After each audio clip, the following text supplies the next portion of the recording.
Welcome back. Over 70 lakh government employees in Maharashtra have started an indefinite strike seeking the restoration of the old pension scheme. From sanitation workers to teachers to doctors, everyone has joined the strike. The strike has affected already health services at government hospitals. Education in schools and colleges is also affected as many teaching and non-teaching staff have gone off duty. Meanwhile, the Maharashtra government led by Eknath Shinde has set up a panel to look into the demands. Sources say as the employees have gone ahead with the strike despite assurances from the government might consider the strike as illegal and may declare the Maharashtra Essential Services Maintenance Act, which basically provisions restraints for government employees related to certain essential services from going on strikes. Now, the BJP was very critical of the Congress's move of restoring old pension schemes in states like Himachal, Chhattisgarh and Rajasthan. Now, Deputy Chief Minister of the state, Devendra, Fadnavis, has said the party would rethink its stand over this issue. So is the BJP also giving in to pressure? The Reserve Bank has warned against bringing back the old pension scheme, stating it poses a major risk to the state exchequer. Take a look at the impact it can have in Maharashtra, for example. It currently has over 17 lakh government employees. There are 6 lakh pensioners in the state. Around 3% of the employees retire every year, so the pensioners continue to increase. In 2021-22, for example, over 41,000 crores was spent on pensions alone. And if implemented, old pension scheme will increase the burden to as much as 55,000 crore rupees. Is old pension scheme bad economics? Most people say yes, including the likes of Montek Singh Ahluwalia. He was critical even of Congress governments bringing it back. But let's focus on Maharashtra again. As I mentioned, in 2021-22, Maharashtra government spent over 41,000 crore rupees, which is 15.29% of its revenue as pensions. Salaries and wages accounted for another 37.31%, and 13.72% of the state's revenue was spent on interest and debt servicing. That's a lot, over 60%. In 2023-2024, according to estimates, 56% of the revenue is likely to be spent on salaries, pensions and interest payments. State is estimated to spend 2.24 lakh crore rupees on these three areas alone, which is the fixed expenditure for the state. And return to the old pension scheme will further increase this burden. It also cuts the capacity of the state to spend on infrastructure and development. So the big debate that's coming up with the clamour for the old pension scheme only growing from state to state, even non-Congress state, BJP-led state, has it put the BJP in a catch-22 situation?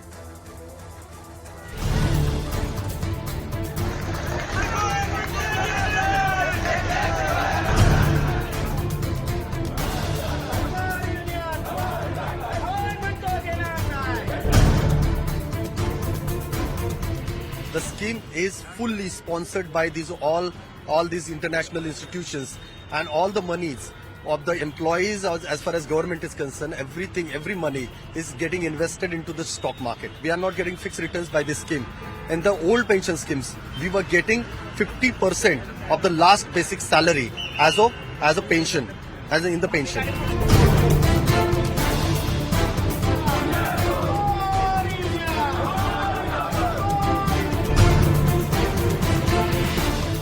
ये सरकार कर्मचारी के विरोध में रही है, ये सरकार गरीब के विरोध में रही है। जब कर्मचारी और किसान को देने की और गरीबों को देने की जब बात आती है तो सरकार के तिजोरी पे बोझा बढ़ता है। जो इम्पोर्टेंट डिपार्टमेंट है उनके लोग यहाँ पर बैठे हुए हैं, तो मुझे लगता है कि सीएम डीसीएम उनसे बात कर रहे हैं। आज भी उनसे शायद बात होगी, उनका जो शिष्टमंडल है जो सब आएगा उनके साथ में बातचीत होगी और मुझे लगता है बातचीत के जरिए इसका हल निकलेगा।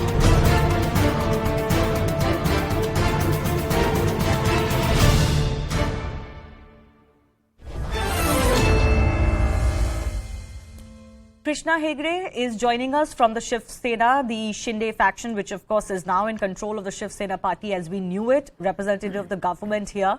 Dr. Anshul Avajit is joining us from the Congress party. Yugendra Kapoor and Dr. Santosh Mehrotra, our senior economists, also on the show. But let me go across to our political panelists first. Mr. Hegde, what explains the government's U-turn, or the party, the BJP's U-turn? You're of course in alliance with them. The BJP has been very critical that the OPS is bad economics and it is going to make the future generations pay for the current generation's mistakes. They have opposed it in Congress-led states, and now in Maharashtra, which is BJP Shiv Sena-led, you're looking into these demands and making a U-turn? See, first let me tell you that we are a government by the people, of the people and for the people. And therefore, whatever benefits the people of Maharashtra, we are trying to do. Like today, we had given rupees 300 per quintal to the farmers who are suffering from unseasonal rains.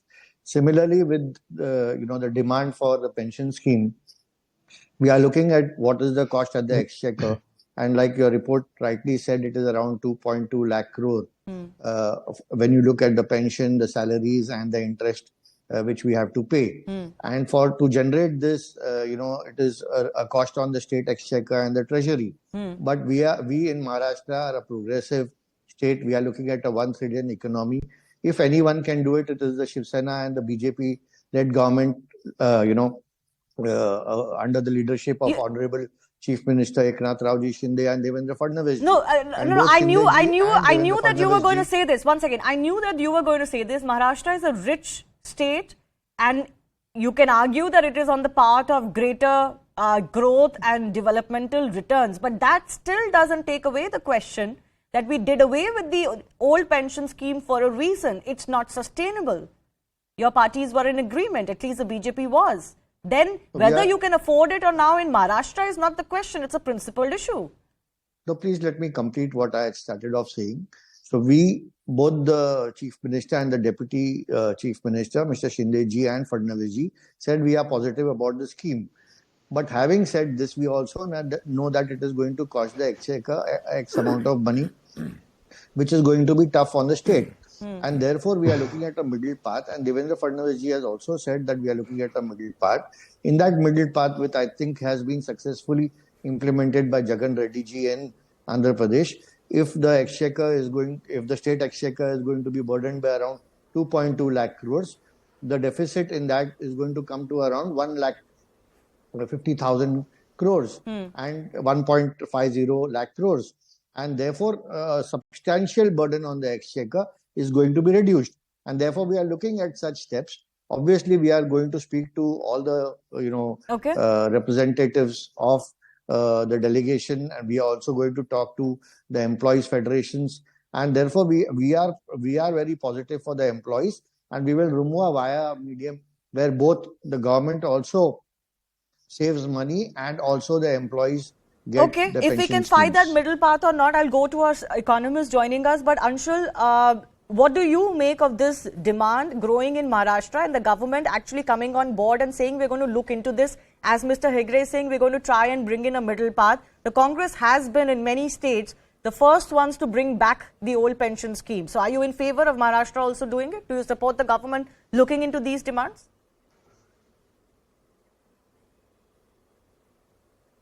Anshul, that question is for you. Could you hear me? Absolutely. I mean, we've always said that. Yes. Can you hear me? I can. Go ahead. Yeah, absolutely. Absolutely. I mean, we made a promise in Himachal, earlier in other states. It's there in Chhattisgarh, in Rajasthan, in Jharkhand as well. And we hope to bring it in Maharashtra as well. That has been our demand. That has been our position. Yes, that was not always our position in some sort of ways. But you must understand the dynamism of political economy. Otherwise, we've never had the reforms in 1991 if we had stuck to old models of economic growth. The reforms, the de-bureaucratization, the liberalization of 1991, which spurred the growth for the next 20 years until this government brought it down. The GDP actually tumbled when this government came into power. Would have never happened unless there was some sort of dynamism in ways that you look at economic policy. So we think that, yes, it's a far more stable way of looking at pensions. It's a very complex question. Let me not underestimate the complexity of the question. It does put burden on the state exchequer, on your fiscal management. That's for sure. But if you're investing in your youth, the people keep saying governments that invest in your youth, surely these youth will get old someday. We need to invest in our old people as well. You can't abandon them. They need social security, a secure income. They need a better quality of life. And we think that this kind of predetermined old pension scheme, which is based on your final payment, 50% of your final basic salary, is better than a market-linked annuity Fair enough. It is obviously better for the employees. I don't deny that. And there's certain merit that the employees see in bringing back the old pension scheme. But Mr. Mehrotra, I'm coming to you. Fiscally speaking, for each state and, obviously on a broader level for the entire country, every expert believes this is going to be a disaster. So is this more politics or is there any real economic sense here? This whole discussion cannot be undertaken simply on fiscal grounds. Let me just put the whole picture before you. 91% of the workforce in our country of 520 million people do not have any old age pension. None. 91%.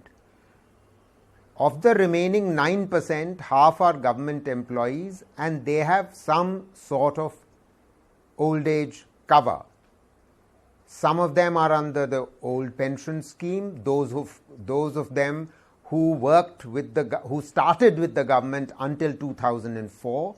In 2000, and all of them are continuing under the old pension scheme, right? Yes. Let's just be very clear about that. So who is this debate about? In 2004, since then till now, the new pension scheme has been available. In other words, the old pension scheme came to an end. Yes. And those who entered government, whether it was state or center or banks, all entered the NPS, the new pension scheme. Now, the new pension scheme is fully funded. The old pension scheme is not fully funded and has always, the funds for paying out of the old age pension under it have always come from general tax revenue. That nowhere in the world are general tax revenues used to pay pensions. You can use general tax revenues to pay current salaries, but never to pay pensions. In other words, there were mistakes made in actuarial planning until 2004 that we now want to revive. The difficulty is, what happens to those people who joined in after 2004 until 2022? Suppose we were to reinstate the OPS now. Who will it apply to? Will it apply to those who joined after 2004 the government and have been under the NPS? Then what happens to the corpus that has been created from 2004 to 2012 under their name? This whole return to OPS works if you say, okay, we are going to bring NPS to an end. All new entrants into government will, from this point onwards, the 13th of March 2023, will have access to OPS. Okay. That means you bring to an end NPS. But the state governments are asking the central government to actually release the funds that have accumulated under the name of those employees over the period that the NPS has been in existence. This is a mess. I mean, you see, this cannot be resolved politically. This has to be resolved on a truly technical basis, with actuarials sitting with policymakers, actuaries sitting with policymakers, to work out the implications of each of the alternatives. Okay, but can I ask you very quickly? That has been referred to. Yes, if we will try to delve more into this on this middle path, but are you in favor of going back to the OPS at all? I would be if you applied it only to those who would join, as I said, post this from decision. 1st of April 2023. Okay, because then, no, I'm not sure if that will work on the ground. I'm not sure if that decision is going to work on the ground, because then again, governments will be under a soup by those who have missed out, especially when you go back to a scheme like the OPS. So, Mr. Kapoor, I come to you. Again, financially, is this something that India can do, or do we have to be mature and say that no, the OPS is not a system that can work, but it seems like across party political lines, everybody is falling under pressure?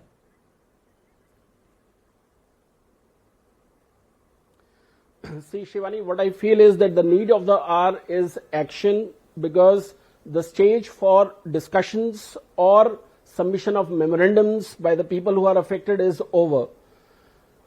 when I say that, I also mean that we need to understand that the people who are in middle age, they are not in a position or situation to upgrade their skills. And they need some kind of social security at the end of their retirement age, which they are, so that they are able to take care of themselves. We already see that in our country there is a big situation that we lack in terms of health benefits, education benefits, social security benefits in the form of pensions. So I feel that India is on a growth path where we see the size of the economy increasing on a year-on-year basis. And I think Maharashtra has the capability and capacity as well as the might to start the OPS scheme and take care of these very employees who are in need, so that they are able to take care of themselves with a clear set of mind, rather than going into those schemes which are market linked in terms of pensions. But can I just point out, I'm running a certain statistics of a lot of these states whose pension proportion, percentage of their state revenue is already as high as 70%, 80%, over 30% in many cases. And of course, you add salaries and your interest payments, etc. That's roughly all of your budget in some states. So it's not the question of only a rich, progressive state like Maharashtra being able to do it. There are states who cannot afford or doing it. That's the problem.